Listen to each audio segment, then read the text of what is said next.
I think that separates us is the whole mentorship program.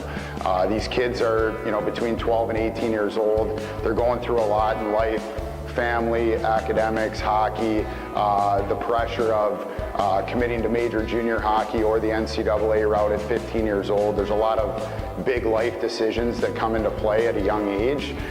So between their agents, us, their coaches, their family members, just trying to guide them down the right path without making a decision for them, kind of laying out all the information and then pointing them in the right direction. So just the overall mentorship of being there for these guys, someone to cry, laugh, yell, vent to, and just being for them through the highs and lows. I think, hockey's a roller coaster. You're going to have your ups and downs, and I think the whole mental part of it and the whole growth mentality with these guys moving forward as leaders on and off the ice, I think that's a huge component to what we're trying to preach. So we have a whole, we call it our 9-month plan. It's basically 4 phases of development from day 1 until the last day of the school year. And basically what it is, phase 1 being building the foundation, phase 4 being full game situation live. So our whole thought process is we're trying to add as many tools into your toolbox, and then we're going to tell you exactly where, when, why, and how to use them. On the ice, they just, encourage you good habits, and off the ice, if there's a problem, there's a family problem or say something like that, or school, they're right there to help. So. They're showing you the fundamentals in the game, but using them at high tempo, high speed, and where you're going to use them in the game, and they really emphasize that, and I think that's really helped. TPH has really helped me smooth out my skating and my stick handling, just basically all my skills, and get better at every area of the game. Oh, it's awesome. We make a lot of jokes and stuff, but we're all trying to push each other and outdo each other, so it's definitely huge. It's been great so far. Brandon Nerada's helped me a lot individually so far, pulled me aside a lot, and showed me how to do certain things because I haven't been going here a long time. So it's been great. It's shown me a lot of details, and it's been really helpful so far. The thing you're going to do is follow the application link online. Once you apply, we'll get all your information. After that, we'll set up a shadow day. So give you like typical day in the life at the school. Come in around 8 a.m., meet the teachers, get out some work to do. Around 9:30 we'll have video that directly correlates to the practice plan that we're working on for the day. Then we'll have group 1 go on the ice at 10 a.m. Group 2 goes on the ice at 11 a.m. After each ice session, each group will work out for an hour. Kids have meal plans supported by the school. They'll go down, eat lunch, shower, come back up from 1 to 4 and do their academics. So usually when the shadow kids come in, after they eat their lunch, we'll set up a meeting with the family, make sure that they're a fit for us and vice versa, and then we'll usually let them know within 48 hours whether we want to move forward and have them accepted into the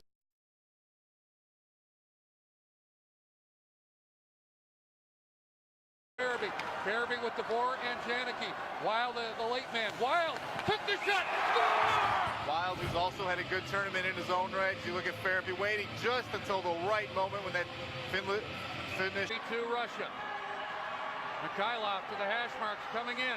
Took the shot. Great stop! This one, Pete, as we get another look on the replay, it was risky. It always is when you come out that far, but he did a nice job getting back, extends that pad.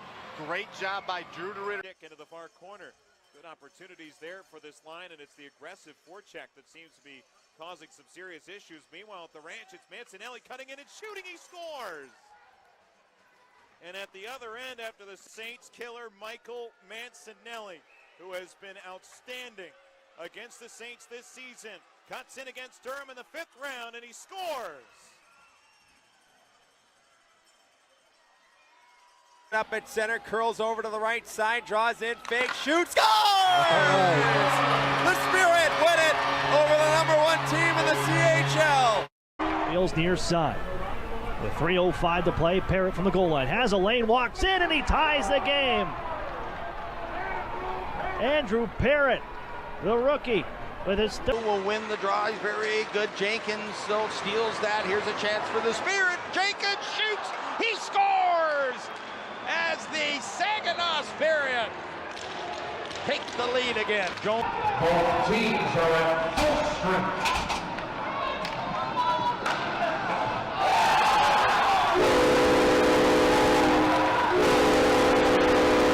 Jones stutter step. Bouchard tapping Jones off to Parrott.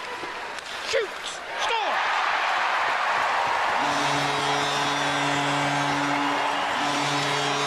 Now O'Malley, a backhand play for McCallion. Grizzlies on the forecheck. Here's O'Malley, scores! John O'Malley! And the Teddy Bears. It happened that quickly tonight.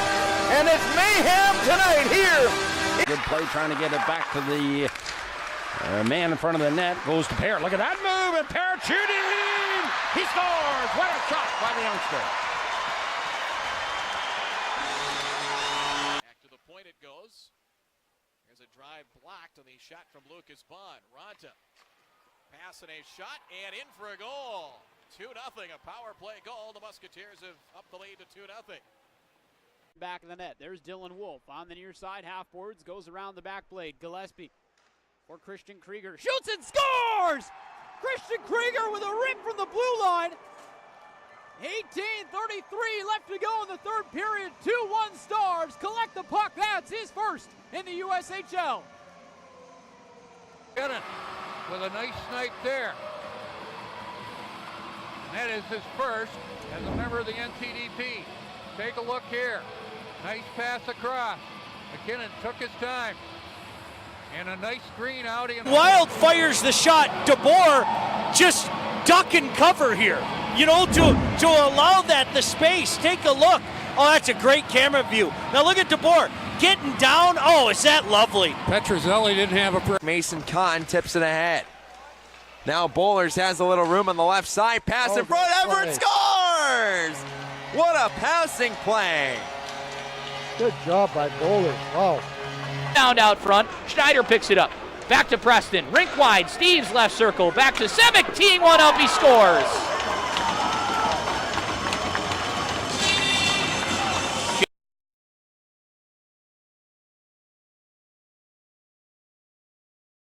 The 8-week summer program is 2 days a week for 8 weeks. Before we go on the ice every day, we do video analysis. So there's a practice plan for every day, and video directly correlates to what we're going to work on that day. And that's all we're trying to lay out for them is here's all your options, and then do it your way. Like whatever you feel comfortable doing, that's the best approach. We're not telling them to do this in this situation or that. Here's your 3 options. Learn to manipulate the defender's feet, learn to change the angle of the puck, and then we just go from there. I think the difference between in-season skill development or overall player development versus the summer is the summer is a time to increase your strengths, but more importantly, like get your weaknesses up to par. What I mean by that is we can really break things down. Like our whole model is we have 3 phases of development. First phase being building the foundational mechanics, line skating, stationary shooting, stuff like that, and then we build it up into a situation without pressure. And then phase 3 would be like a read and react. Like now you have the pressure, you understand your options. If you do this, what does that open up? If it worked, continue on. If it didn't work, what's the next play? And they know other options. So in the summer, it's more about building up your weaknesses, but while enhancing your strengths. So we're really breaking things down for that individual. And now with all the video analysis stuff that we're doing, especially for the pro guys, it's easier to access. Like a JT Comfort being a bumper player for the Colorado Avalanche. Well, we're going to give him those options during the skill skates, and then work on building up those fundamentals so that when the season starts, he's ready to rock and roll and he's having success. Going into the in-season training, it's more of for the pro guys supporting the teams that they play for, even our youth kids at the school. If a kid plays for U16 Honey Baked and Jason Deskins is running a certain forecheck or a certain entry or a certain way to play in the offensive zone, we want to support that coach. So we're helping the kid understand and what his options may be. Similar to a parent, giving a kid advice on academics or being a teenager. We're preaching the same message, but hopefully it gets through to them because now they're getting it from a few different sources. They've really helped my game. We've dissected some video. We've gone over strengths, weaknesses, and it's a lot of little things. And just talking about hockey, I had a couple meetings with NAR like individually, and we'll sit there for 2.5 hours just talking about the game and little nuances here and there that can end up being the difference. So just the talking about it, you think things and you kind of just let them pass, but as soon as you talk about it and have some vote of confidence about you're thinking the right things, you're doing the right things, can go a long way. So yeah, we put in some good work this summer and looking forward to continuing that, you know, for the rest of the summer and hopefully summers going forward. I've worked with them for the last few years, and I really see a difference in the things they're teaching. You know, obviously they all have a big hockey background and they all know what they're talking about, so it's just kind of come out here and be a sponge and learn everything. Obviously I think the group speaks for itself with the players we have out here. We have a lot of NHL guys, a lot of pro guys, you know, a lot of guys that want to be the best, and I think that they all trust these guys and they put their trust in them in off-season workouts and the skates, so for me to be out here, it's awesome.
TPH, MHA, one of us can help give you some type of advice or something that helps you, and we're a piece of the puzzle. But if and when you guys make it, it is 100% because of you. But I'm excited about this. It's growing every year, and it's growing because of you guys. It's a compliment to the type of kids that are here. So I think we have the best and the right, but I'd rather take the right hockey players over the best. Everything we do for you is for you to get better, right? To learn and just to make your overall process more enjoyable. This will simulate a junior hockey trial this weekend. There's scouts in the stands and upstairs all weekend long from all over the country. If you're a goal scorer, you score goals. All right, if you're a grinder, you grind. If you're a goaltender, you stop the puck. If you're a stay-at-home teammate, you stay home.